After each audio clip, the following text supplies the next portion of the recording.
For 40 years, people thought this was the moment Luke Skywalker showed mercy. It wasn't. This was the moment Luke realized the Jedi and the Sith wanted the exact same thing from him. Just look at his face, right after he cuts off Darth Vader's hand. He isn't cheering, he's not celebrating, he's actually trembling. Watch the scene closely, he can barely breathe, and he's staring at Vader's severed mechanical wrist with a look of absolute horror. And the deeper you dig into that scene, the more horrifying it gets. Because buried in the original novelization and some surprisingly dark Legends material is a completely different interpretation of what's happening in this room. Luke Skywalker didn't throw down his lightsaber because he was being a nice guy. He threw it down because, for one terrifying second, he realized he was turning into the exact same monster he was trying to kill. He realized that both the Jedi and the Sith wanted him to be a weapon, and for the first time in galactic history, a Skywalker just said no. Think about the atmosphere in that room.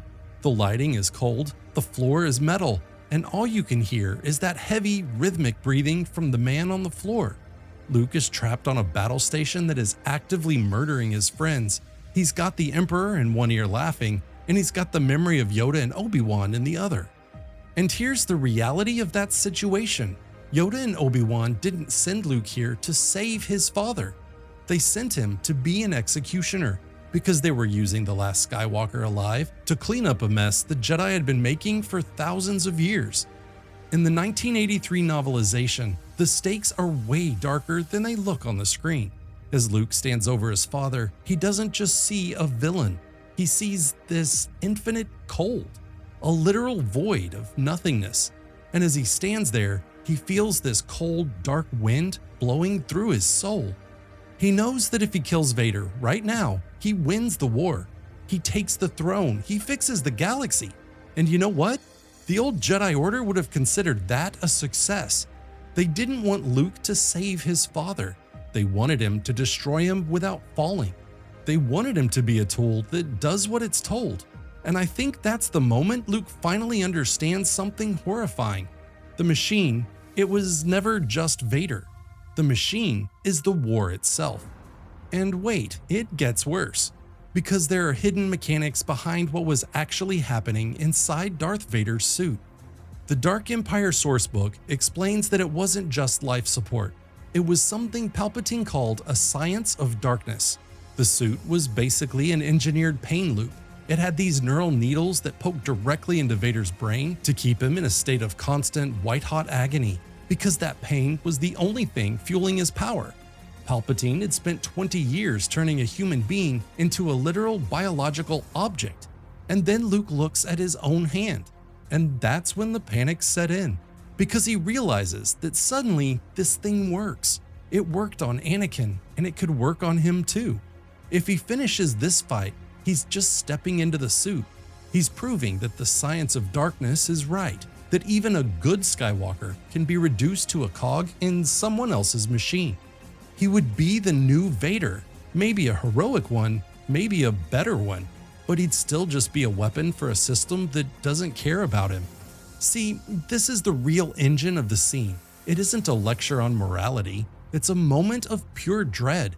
Luke throws the lightsaber away because he's scared of the man he's becoming. He realizes that as long as he's holding that weapon, he's still working for the system. He's still playing by Palpatine's rules.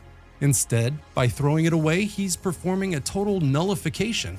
He's telling the Emperor, "You can kill me, but you don't own me."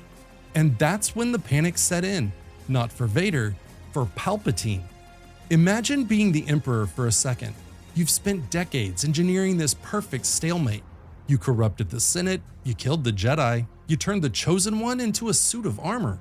You control everything because everyone is playing your game. You've planned for Luke's anger, you've planned for his fear, you've even planned for his need to save his friends. But you didn't plan for a Skywalker who just quits the game entirely, because Palpatine's power only works if people have a price. But when Luke throws that lightsaber away, he removes the lever. He makes himself impossible to manipulate. In the world of the Sith, if you can't own someone, you've already lost. And I think this is the part people miss about Palpatine in that scene. He genuinely cannot understand what Luke is doing. Because the Sith don't believe selflessness is real. Every Sith relationship is transactional. Apprentices serve masters for power, masters manipulate apprentices through fear. Even Vader's loyalty was born on pain, guilt, and control. So when Luke throws the lightsaber away, Palpatine doesn't see courage. He sees irrationality, a malfunction. Because from the Sith perspective, nobody should willingly choose weakness over power. Nobody should sacrifice themselves when domination is still an option. And that's why the Emperor loses control of the room. For the first time in decades, he's staring at someone the dark side can't predict. Not because Luke is stronger than Vader, not because he's wiser than Yoda, but because Luke is the first person in that throne room who genuinely values another human being more than power itself. But here's the thing, there's an even deeper layer here that explains why this moment was so final. If we look back at Mustafar, we see the exact same trap. On Mustafar, Anakin felt like he didn't have a choice. He was trapped between his family and the rules of the Jedi. He was told he had to pick a side and inherit the war. And on the second Death Star, Luke was in the exact same spot. Choose your friends or choose your father. Choose the Jedi's way or the Sith's power. But Luke realized the choice itself was a lie. By refusing to strike Vader down, Luke was breaking the pattern Obi-Wan fell into on Mustafar. In the novelization, Obi-Wan's grief is described as a necessity. He felt he had to kill Anakin to save the Republic.